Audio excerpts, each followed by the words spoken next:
मार्च में मैंने 700 kilometre cycling की थी। उसके बाद लगा कि भाई ओके वो फिजिकल हो गई, थोड़ा सा मेंटल चैलेंज लेते हैं। So 1 week no money travel start किया मैंने।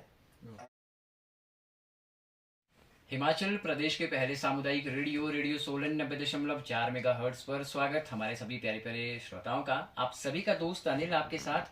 और लिसनर्स, कार्यक्रम शुरू हो चुका है। एक मुलाकात एक ऐसा खास कार्यक्रम जिसमें बहुत से खास मेहमान हमारे साथ स्टूडियो में होते हैं और जिनसे कुछ ना कुछ हमें सीखने के लिए होता है और कहीं ना कहीं वो हम सब के लिए रोल मॉडल होते हैं। और आज के जो हमारे मेहमान हैं बहुत ही ख़ास है। हैदराबाद से ये बेसिकली हैं लेकिन आजकल ये दुबई में स्टे कर रहे हैं। ब्रिटिश इंडियन राजेश सोनी जी आज हमारे साथ हैं। Sir, welcome to the show. Thank you so much. So sir, सबसे पहले तो यही बताइए हमारे लिसनर्स के लिए बेसिकली कहाँ से आप हैं। ओरिजिनली मैं पैदा हुआ और बड़ा हुआ हैदराबाद में। जी एंड 98 में लंदन जाने का मौका मिला मुझे। जी। और 2005 में से अभी तक दुबई में हूँ। ओके सर, जैसे आपने बताया कि 1998 से आप फॉरेन कंट्रीज में ही स्टे कर रहे हैं, इसके पीछे कुछ रीज़न है या इंडिया में मन नहीं लगा। एक्चुअली जब मेरी एजुकेशन जब ख़त्म हुई जी। और जब चांस मिला मुझे बाहर जाने का, सो ऐसा लगा कि भाई चलो बाहर जाके देखते हैं क्या होगा।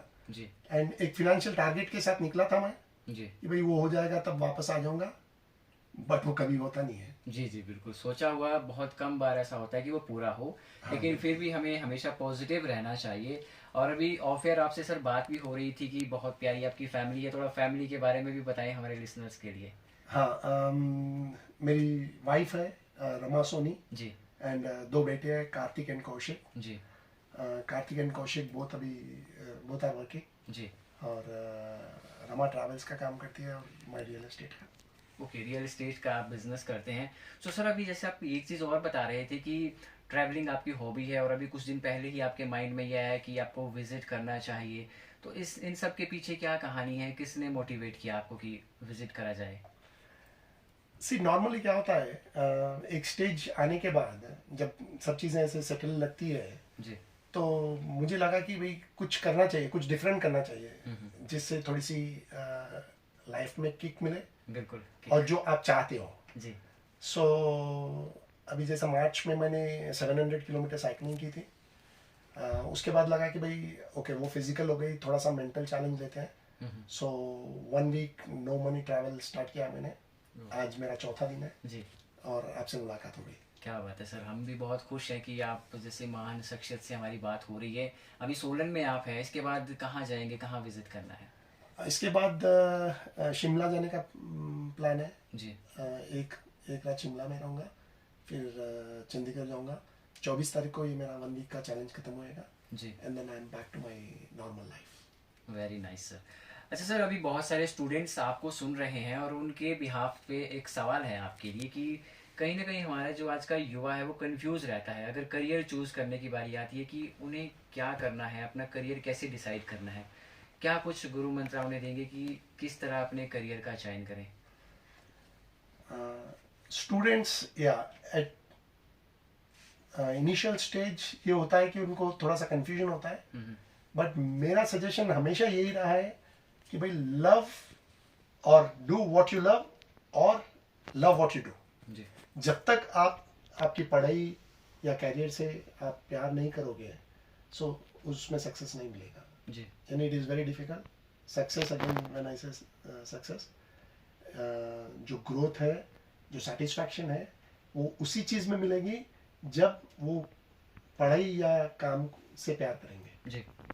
क्योंकि सर हम एक विकासशील देश में रहते हैं, हमारे भारत देश में, और कहीं ना कहीं पेरेंट्स के ऊपर भी प्रेशर रहता है, खासकर रिश्तेदारों का, कि जी हमारा बच्चा ये कर रहा है तो हमारा बच्चा भी यही करेगा। ठीक है, कहने का यहाँ पे सवाल ये है सर आपसे कि पेरेंट्स को किस तरह कन्विंस किया जाए कि बच्चा जो करना चाहता है उसको वो करने दिया जाए, ना कि भेड़ चाल पे उसको चलने पे मजबूर किया जाए।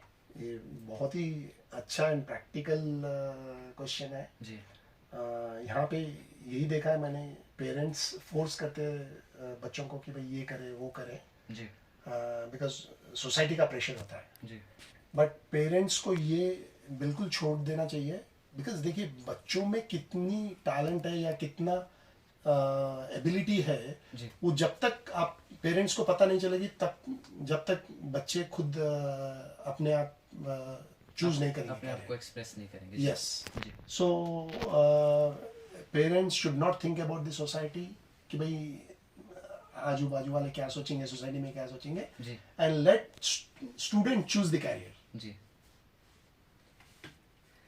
और सर क्योंकि आप फिलहाल दुबई में स्टे कर रहे हैं, दूसरे देशों में भी आपने विजिट किया, हमारे एजुकेशन सिस्टम की हम बात करते हैं, हमारे इंडिया का एजुकेशन जो सिस्टम है वो बाहर के एजुकेशन सिस्टम से किस तरह अलग है, थोड़ा इसके बारे में बताएं.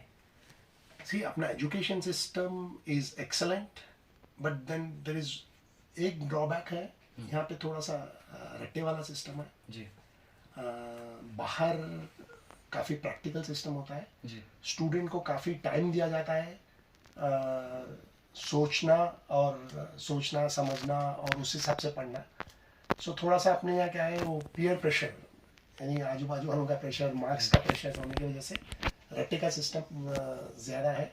अगर ये थोड़ा सा चेंज हो जाए तो आई थिंक काफ़ी बेहतर हो सकता है. जी सर, बहुत ही खूब. अच्छा, एक सवाल अभी आपकी बातों से ही निकला है कि हम अपने फील्ड में कई सालों से काम कर रहे होते हैं, आपका भी अपना एक एक्सपीरियंस है अपने फील्ड में काम करने का, लेकिन एक स्टेज ऐसी आती है कि हमें ना हमारा फेवरेट काम ही वो बोरिंग लगने लगता है कि यार डेली तो वही कर रहे हैं. सवाल ये कि अपने काम को कैसे इंटरेस्टिंग बनाया जाए कि हमारा भी मन लगा रहे और जो भी जैसे हम रेडियो पे बोलते हैं तो सुनने वालों को भी अच्छा लगे. क्या कुछ टिप्स आपके रहेंगे कि अपने काम को इंटरेस्टिंग कैसे बनाया जाए? इसमें देखिए out of the box thinking. हाँ. जो रोज रूटीन में जो काम करते हैं उससे ऑफ कोर्स एक स्टेज के बाद बोरियत आ जाती है. जी तो उसी काम में आप अगर स्कोप देखिए कि भाई क्या डिफरेंट कर सकते हैं जी और उसको डिफरेंट करने के लिए क्या क्या करना है, अगर सोचने लग जाए ना, so always the work will be interesting. Exactly हमेशा यानी कुछ ना कुछ नयापन रहेगा काम में. एग्जैक्टली. सो ये काम करने वाले पे डिपेंड होता है कि भाई ये काम तो कर ही रहा हूँ मैं, इसको थोड़ा सा अलग से कैसे करूँ, जी तो then it becomes interesting. Exactly sir. और सर आप मानते हैं इस बात को कि जब भी हायर एजुकेशन की बात आती है तो हमारे जो इंडियंस पेरेंट्स होते हैं वो अपने बच्चों को बाहर भेजना ज़्यादा प्रेफर करते हैं, आप इस बात से एग्री करते हैं? Not necessarily. देखिए अपना एजुकेशन सिस्टम भी बहुत बढ़िया एजुकेशन सिस्टम है. जी सो अगेन मैं बोलूँगा पेरेंट्स को बच्चे पे छोड़े, वो क्या करना चाहता है, यहाँ पढ़ना चाहता है, बाहर पढ़ना चाहता है, कौन सी फील्ड में पढ़ना चाहता है, जी तो उस हिसाब से बच्चे को डिसीजन लेने दें. जी.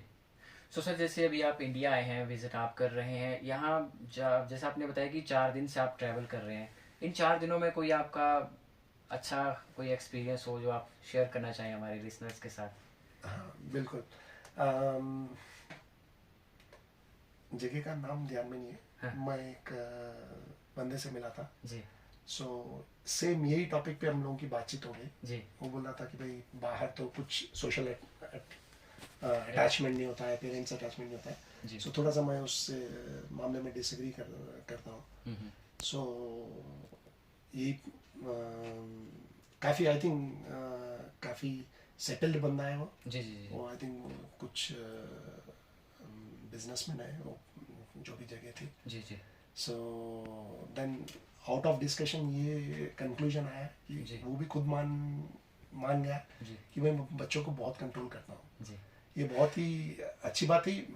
हालांकि वो थोड़ी यानी एक काइंड ऑफ डिबेट हुई, जी उसके बाद कंक्लूजन में वो मान गया कि भाई हाँ हम लोग ये करते हैं. जी so that was a very good experience. जी बाकी तो काफ़ी लोगों से मिला हूँ एंड डिफरेंट एक्सपीरियंसेस मिले हैं मुझे. जी.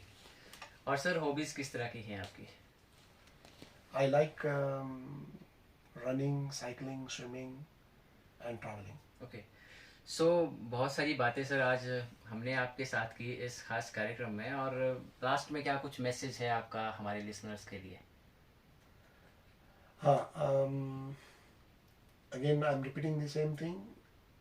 Do what you love and then you will prosper in life. जी सर, काफ़ी ही पॉजिटिव मैसेज आपने दिया है हमारे लिसनर्स के लिए, और इतना कीमती समय देने के लिए बहुत बहुत शुक्रिया आपका. Oh, thank you so much, Anil ji. So listeners, ये थे हमारे आज के खास मेहमान ब्रिटिश इंडियन राजेश सोनी जी, जिन्होंने बहुत सी बातें बताई है, ऐसी बातें बताई है जिन्हें कहीं ना कहीं हमें हमारी ज़िंदगी में आत्मसात करने की आवश्यकता है। आपको ये कार्यक्रम कैसा लगा है बताइएगा ज़रूर। नंबर स्टूडियो का 9882662422 9882662422। बहरहाल दीजिए अपने रेडियो दोस्त अनिल को इजाज़त। शब्बा खैर।